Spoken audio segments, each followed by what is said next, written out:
Hello everyone, কেমন আছো সবাই? আশা করি সবাই ভালো আছো। আবারও চলে আসলাম নতুন একটা ব্লগ নিয়ে।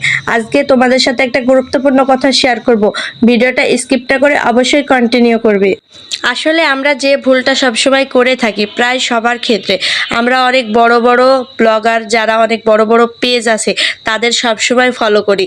তাদের পেজে যে আমরা ভিডিও লাইক কমেন্ট সব কিছু করি, বা তাদের যে কোনো ভিডিও ভালো লাগলে আমরা লাইক করি, কমেন্ট করি, শেয়ার দিই, বাট তাদের সবসময় কমেন্টের চেষ্টা করি। কিন্তু আমরা একটা জিনিস খেয়াল করি না, যারা তোমরা বড় বড় ব্লগারদের ভিডিওতে লাইক কমেন্ট এগুলো করো, তারা কিন্তু কখনো সেই লাইক কমেন্টের কোনো রিপ্লাই দেয় না। কখনোই দেখবে যে কোনো বড় ব্লগাররা কোনো বড় পেজ থেকে কোনো কমেন্টের রিপ্লাই দেয় না। সবসময় সেজন্য চেষ্টা করতে হবে ছোট যারা নতুন কাজ করতে এসেছে, তুমি দেখবে নতুনদের পেজে যদি যে একটা কমেন্ট করো, তুমি সাথে সাথে সেই কমেন্টের রিপ্লাই পাবে। তার কারণ কি?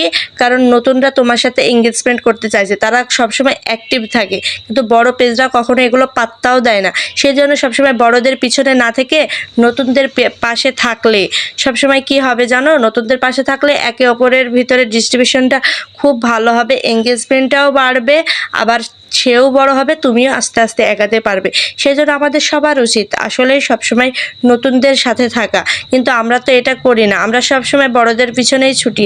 আসলে বাঙালি বলে কথা, যার পেছনে যাই যাক তার পেছনে তাই থাক। আমাদের অবস্থাটা হয়েছে ঠিক সেরকম। আমি কিন্তু সবসময় চেষ্টা করি নতুনদের পাশে থাকার, নতুনদের ভালোবাসা দেওয়ার, কারণ নতুনরা সবসময় অ্যাক্টিভ থাকে। আমার খুব ভালো লাগে তাদের কমেন্টে যদি একটা রিপ্লাই দিই, সাথে সাথে রিপ্লাইটা ব্যাক পাই, এই জন্য আমার খুব ভালো লাগে। সেই জন্য নতুনদের সবসময় সাপোর্ট করলে আমরা একে অপরে সবাই এগিয়ে যেতে পারবো। সেই জন্য নতুনদের ভালোবাসা দিতে হবে, নিজেও ভালোবাসা পাবো, একে অপরে উন্নতি করতে পারবো। আজকের ভিডিওটা এই পর্যন্তই। সবাই ভালো থাকবেন। ভিডিওটা যদি ভালো লাগে তাহলে অবশ্যই একটা লাইক কমেন্ট শেয়ার দিয়ে যাবেন। আল্লাহ হাফেজ।